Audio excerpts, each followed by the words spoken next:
मैंने law minister साहब को सुना है, आईन में तरमीम एक हिसास मामला होता है और जब आईन में तरमीम आती है तो उस मुल्क के अवाम खुशी मना रहे होते हैं कि हमारे राइट के तहफ़्फ़ुज़ के लिए तरमीम आएगी, हमारी जो मुश्किलात हमने देखी हो उसकी आसानी के लिए तरमीम आएगी, जो तरमीम आएगी उससे अदलिया मजबूत होगी।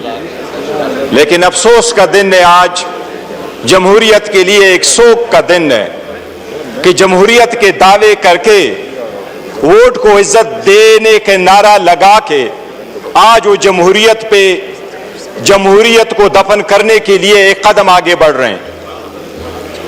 जो ईवान में तरमीम लाई जा रही है, जनाब स्पीकर, ये तरमीम अगर प्रोसेस हो जाएगी और इस ईवान से ये अप्रूव होकर चली जाएगी, मैं समझता हूं और हम सारे यही समझते हैं कि इसके साथ जमहूरियत बरइनाम रह जाएगी।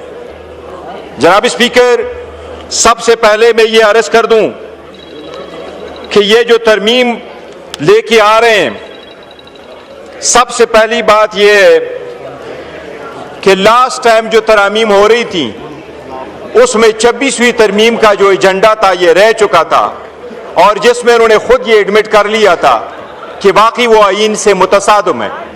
वो एजेंडा दोबारा ये रिकॉर्ड पे ला करके अपने मेजॉरिटी के बलबूते पे ये खत्म करना चाह रहे हैं।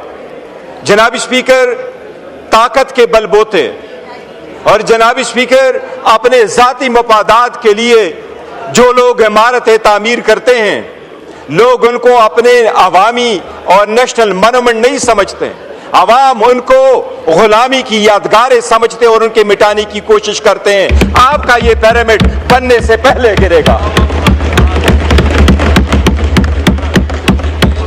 तारीख में पहली मर्तबा, दुनिया की तारीख में पहली मर्तबा एक न्यूक्लियर स्टेट के सरबरा बाहर मुल्क में बैठ के, बाकू में बैठ के वो अप्रूवल करा रहा है। इस तरमीम को हम बाकू तरमीम कहते हैं। इस तरमीम को, इस सुबह बेनूर को हम नहीं मानते, अवाम नहीं मानते।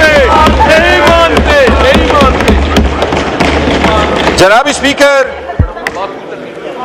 मुकद्दस जिम्मेदारी है, ईवान कह रहा है, आईन कह रहा है, उसके इब्तिदाई अल्फाज प्रियम्बल के यही है। इब्तिदा के अल्फाज, आईन के इब्तिदाई अल्फाज यही है कि जब वोट उठाएंगे तो अपनी जिम्मेदारी ईमानदारी के साथ अवाम के लिए और जमहूरियत के लिए इस्तेमाल करेंगे। आज उसके साथ बेईमानी की गई है, उस जिम्मेदारी के साथ। जनाब स्पीकर, सबसे पहली बात तो यह है कि यह हुकूमत जब आई, PDM 2, PDM 1 की हुकूमत जिस वक्त आई तो अप्रैल में यह हुकूमत आई और मैं सबसे पहले उन्होंने तरामीम कर ली नेशनल अकाउंटेबिलिटी ऑर्डिनेंस में और 50 करोड़ से कम केसेस को कंसिडर किया कि ये करप्शन के केसेस नहीं होंगे और अपने सारे केसेस खत्म करा के ये साइड पे हो गए।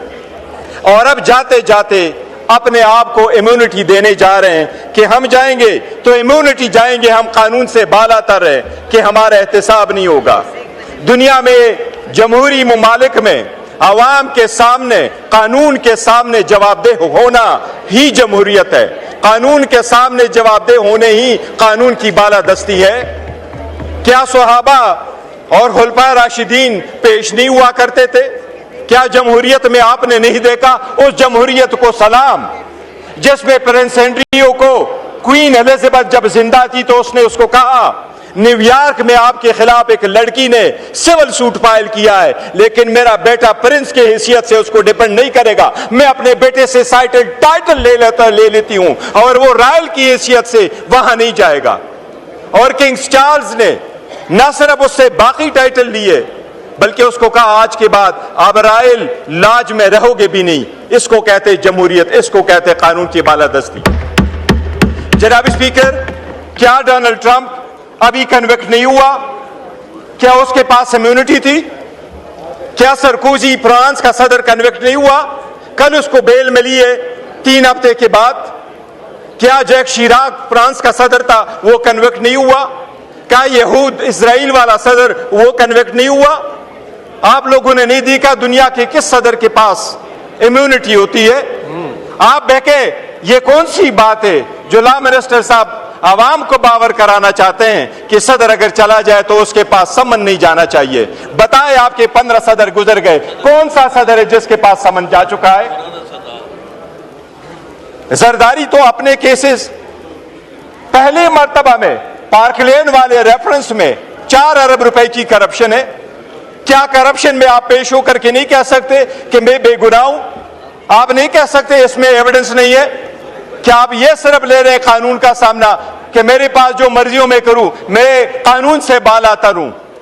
जनाब स्पीकर, एक चीज मैं जरूर याद कराऊं, आपको अदलिया से जरूर एक शिकायत होगी, लेकिन किंग जेम्स के खिलाफ एक मर्तबा 1670 की सुप्रीम कोर्ट ने बाजवा के एक्सटेंशन के केस में बरतानिया के 1670 के केस का फैसला करते हुए तो उसका हवाला देते हुए यह कहा था कि वहां पर चीफ जस्टिस ने अपने किंग को कहा था और 1616 में वो बिल्कुल इम्यून थे। उसने ये अल्फाज इस्तेमाल किए थे, no matter how high you may be, the law is above you. हम कोशिश करेंगे, हम इनको कानून के कटोरे में लाएंगे और इंशाल्लाह होके रहेगा। अरे क्या खाम ख्याली में रहते हो? पहले आपके सामने हुआ नहीं था? कानून के तबादले करके आईन के तबादले करोगे, आप क्या कहोगे? घर में आराम से बैठोगे? आप हमें साइडलाइन करके ये बावर करते हो कि आपकी सरकार को टिकाव मिल जाएगा। अरे सरकार को ऐसा टिकाव मिलता है, क्या पार्लियामेंट इस कदर मजबूत होती है? अरे वो मर्द आहन बैठा हुआ है, जिस दिन वो निकला वही अदालत खत्म करेंगे इसको इंशाल्लाह। अरे वो मर्द आहन जब आएगा, वो जो लफ्ज कहेगा वही आईन इंशाल्लाह। अगर आजमा के देखना है, अगर आजमा के देखना है, अगर आजमा के देखना है तो किसी इतवार बाजार में जाके देखो, किसी जुमे पे जाके देखो, किसी फौजी पे जाके देखो। हरे आईन और कानून उसकी मरूनी मिन्नत है, करो। आपको आपकी सोच पे सलाम है, आपकी डर को सलाम है। इतना डर, इतना भयानक डर, तौबा जी, कि वो दरवाजा न खुले, कोई उससे मिले ना, मैसेज ना आए। और एक चीज जनाब स्पीकर बताता हूं, हम उस मुल्क के वफादार हैं, सलाम करते हैं, और जो यूनिफॉर्म में नहीं भी हम उनको सलूट और सलाम करते हैं। उस कौम के मुहाफिज हैं, उन्होंने कुर्बानियां दी है। किसने कहा है जनाब स्पीकर कि सदर को आप देते हैं immunity and that too for life? क्या सिर्फ एक बंदा है जो परफॉर्म करता है function in relation to the state? क्या गवर्नर फिर नहीं करता? क्या स्पीकर नहीं करता? क्या वजीर आजम फिर नहीं करता? हम अपने आप के लिए कानून बनाएं और अपने आप को कानून के मुहाफिज कहते हुए फिर अपने आप को इम्यूनिटी ले ले। हम अवाम के पास किस मुंह से जाएंगे? वो अवाम जो बेचारी सफर हो चुकी है, जिनके पास मिलने को खाना नहीं मिलता, जिसके हॉस्पिटल में बेड नहीं है, जिसके लिए जो वो अगर थाने में चला जाए वहां इंसाफ नहीं है, अदालतों में इंसाफ नहीं है, तो क्या हम सिर्फ एक फरके में ऊपर फरका बना दे? एक एलीट क्लास ऑलरेडी एग्जिस्ट कर रही है, एक और एलीट क्लास लेके आए जो कानून से भी बालातर हो, और आपके सारे बहाने खत्म हो गए। With all due respect law minister साहब, बहाने अब खत्म होने चाहिए। और बहाने ये थे कि जब हम पहली मर्तबा फेडरल कॉन्स्टिट्यूशनल कोड बनाने जा रहे थे तो आप लोगों ने हमें क्या कहा? आपने सुप्रीम कोर्ट की तादाद बढ़ाई, 16 जजेस थे, 33 जजेस पे लेके गए। आप 53 जजेस हाई कोर्ट और सुप्रीम कोर्टों में लेके आए। मैंने आपको 16 सितंबर में यहां कहा कि 56,000 केसेस सुप्रीम कोर्ट में पेंडिंग है। वो केस जिसके लिए आप फेडरल कॉन्स्टिट्यूशनल कोड बना रहे हैं, जिसको आपने प्रिसाइसली कहा कि वो आईनी मसाइल कहेंगे, वो सुप्रीम कोर्ट में आज भी फकत 148 केसेस है।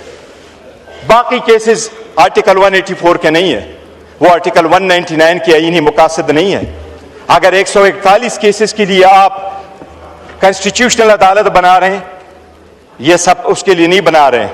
जनाब स्पीकर, आवाम के बुनियादी हकूक का हुकूमत के खिलाफ, हुकूमत की जद-कोब में जो लोग आ जाते हैं, उनके खिलाफ लोगों के पास एक किला होता है, अदलिया किला की हैसियत से ये उस किला को फतह करना चाह रहे हैं और अपनी मर्जी के फैसले लेना चाह रहे हैं।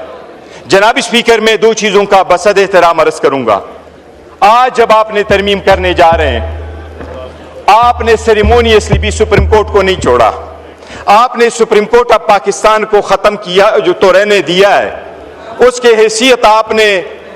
हैसियत को आपने डिस्ट्रिक्ट कोर्ट के मुताबिक में किया। बस जनाब स्पीकर, मैं डायरेक्टली क्वेश्चन करूंगा लॉ मिनिस्टर साहब से कि आपने आर्टिकल 176 में तब्दीली क्यों की? आज के बाद पाकिस्तान से आपने हमेशा हमेशा के लिए चीफ जस्टिस ऑफ पाकिस्तान का टाइटल खत्म कर लिया। 100% आपने खत्म कर लिया। आर्टिकल 176 में तब्दीली करके आज के बाद चीफ जस्टिस ऑफ पाकिस्तान नहीं होगा, वो chief justice of supreme court होगा, दूसरा chief justice of federal constitutional court होगा। आइंदा पूरी दुनिया जब भी कोई आइन से रिलेटेड, लॉ से रिलेटेड, रूल ऑफ लॉ से रिलेटेड, आईनी अदालतों से रिलेटेड दुनिया में कभी कोई कन्वेंशन होगा, पाकिस्तान की नुमाइंदगी नहीं होगी, क्योंकि पाकिस्तान के साथ पाकिस्तान का चीफ जस्टिस नहीं रहा। इतना बड़ा जुल्म ना करो, वो वापस कर दो। आपने उसको डिस्ट्रिक्ट जज छोड़ दिया, लेकिन आपने सुप्रीम कोर्ट ऑफ पाकिस्तान, बताओ इस अदालत को कौन से आर्टिकल में जिसमें आपने ये रखा है ये कि there is a chief justice of Pakistan. Chief justice of Pakistan खत्म हो गया जनाब speaker, chief justice of supreme court रह गया। आपकी कौन नुमाइंदगी करेगा इंटरनेशनल वर्ल्ड में? जहां तक आप फेडरल कॉन्स्टिट्यूशनल कोर्ट लेके आ रहे हैं, जनाब स्पीकर साहब, मिनटों के हिसाब से होता है। आप अगर chief justice federal constitutional court बनाने जा रहे हैं तो आपने प्रोवाइड किया कि प्राइम मिनिस्टर उसका पहला चीफ जस्टिस लगाएगा और प्राइम मिनिस्टर उनके जजेस लगाएगा, और वो जजेस 68 ईयर्स तक होंगे, unless and until they are 68 years old. अगर आप पहला बेच रखते हैं, सेकंड बेच कब आएगा? इसलिए आप पिक एंड चूज कर रहे हैं। ये प्रोसेस भी सरासर गलत है। जनाब स्पीकर, मैं एक अर्ज करूं आखिर में, और मैं ये अर्ज कर रहा हूं कि जमहूरियत के लिए आईन में तब्दीलियां कंसेंसस से की जाती हैं, और लोग ये यकीन करते हैं कि जब आप कंसेंसस के साथ तब्दीली करेंगे तो वो आवाम की बुनियादों को, जमहूरियत की बुनियाद को मजबूत करेगा। जनाब स्पीकर, इन्होंने डिवाइड प्रोवाइड किया। और एक चीज आपने लास्ट टाइम वज़ीर आज़म ने यह कहा था कि हमारे पास लोटों का वोट नहीं आया। मुबारक हो, कल आपने 2 लोटों के वोट से अपना तरमीम पास करवाया, वो भी 64 भाग गया। वज़ीर आज़म ने लास्ट टाइम हमें कहा प्राउडली कि मेरे जो उन्हें हमें वोट दिया है 5, उनको हमने निकाला है। उन्होंने कहा था वो लोटे नहीं थे। चलो, कल तो लोटों का वोट लिया। लोटों से बना हुआ तरमीम योराना आवाम की खिदमत नहीं कर सकेगा। ये बड़ी बदकिस्मती है।